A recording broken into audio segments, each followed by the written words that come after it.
ఎమ్మెల్యేలు కోరుతున్నా, వీళ్ళందరూ సిద్ధంగా ఉన్నారు. మీరు వాళ్ళకు నాయకత్వం ఇవ్వండి. టెండర్లు పిలిచాం, పని అప్పచెప్పాం. మీరు ఏమీ చేయక్కర్లేదు. మీ ఇంటి పైన రూఫ్ టాప్ మీరు చూపిస్తే అక్కడ వచ్చి పెడతారు. మీ దగ్గర డబ్బులు లేకపోతే దాన్ని ఏ విధంగా అడ్జస్ట్ చేసుకోవాలో చేసుకుంటాం. కరెంటు ఛార్జీలు గణనీయంగా తగ్గుతాయి.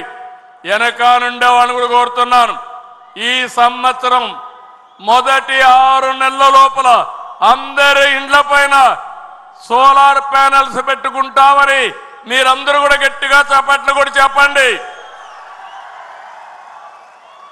నమ్మకమేనా అని అడుగుతున్నా, పెడతారా అని అడుగుతున్నా. కరెంటు ఛార్జీలు కట్టలేక జోబీలు ఖాళీ అయిపోతున్నాయి. దీనికంటే మంచి ఆఫర్ రాదు. ఒక్కొక్కరు 1000, 2000, 3000 ఖర్చు పెడుతున్నారు. ఇది మంచి అవకాశం, దీన్ని ఉపయోగించుకోవాల్సిందిగా నేను మిమ్మల్ని కోరుతున్నా. ఇది కాకుండా ఇంకొక పక్కన మీరు ఒకసారి చూస్తే మొత్తం రాష్ట్రంలో అభివృద్ధి వికేంద్రీకరణ తెలుగుదేశం పార్టీ సిద్ధాంతం. అన్ని ప్రాంతాలు అభివృద్ధి కావాలి, అన్ని నియోజకవర్గాల అభివృద్ధి కావాలి, అన్ని గ్రామాల అభివృద్ధి కావాలి.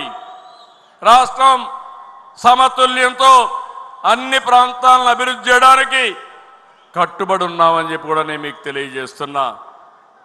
పరిశ్రమలు రావాలి, అభివృద్ధి జరగాలి. ఈరోజు దీనికోసం చూస్తే ఉత్తరాంధ్రని ఒక ఫైనాన్షియల్ హబ్గా తయారు చేసి విశాఖపట్నాన్ని ముందుకు పోతాం. విశాఖపట్నానికి మీరు ఒకసారి చూసినప్పుడు ఆంధ్రుల హక్కు, విశాఖ ఉక్కు, ఎన్నో ఉద్యమాలు జరిగాయి. వైఎస్ఆర్ కాంగ్రెస్ పార్టీ పట్టించుకోలేదు. నేను ముఖ్యమంత్రి అవుతానే మీరందరూ కూడా ఓట్లేశారు. ఎన్డీఏతో కలిశాం. దానివల్ల కేంద్రం కూడా ముందుకొచ్చి 11,440 కోట్ల రూపాయలు విశాఖపట్నం స్టీల్ ప్లాంట్కి ఇచ్చారు. మనం కూడా కరెంటు ఛార్జీలన్నీ మాఫీ చేసుకున్నాం. నీళ్లు కూడా ఛార్జెస్ అన్నీ రీషెడ్యూల్ చేశాం, సెక్యూరిటీ ఇచ్చాం. ఇలాంటివన్నీ మనం కూడా చేసి ఎట్టి పరిస్థితుల్లో విశాఖపట్నం స్టీల్ ప్లాంట్ క్లోజ్ కాకూడదు, ప్రైవేటు పరం కాకూడదని ఆలోచించి సెంటిమెంట్ ప్రకారం పనిచేస్తున్నాం. ఈరోజు విశాఖపట్నానికి ఇదే కాదు, విశాఖపట్నం జిల్లా ఒక స్టీల్ జిల్లాగా తయారవుతుంది, ఉక్కు నగరంగా తయారవుతుంది.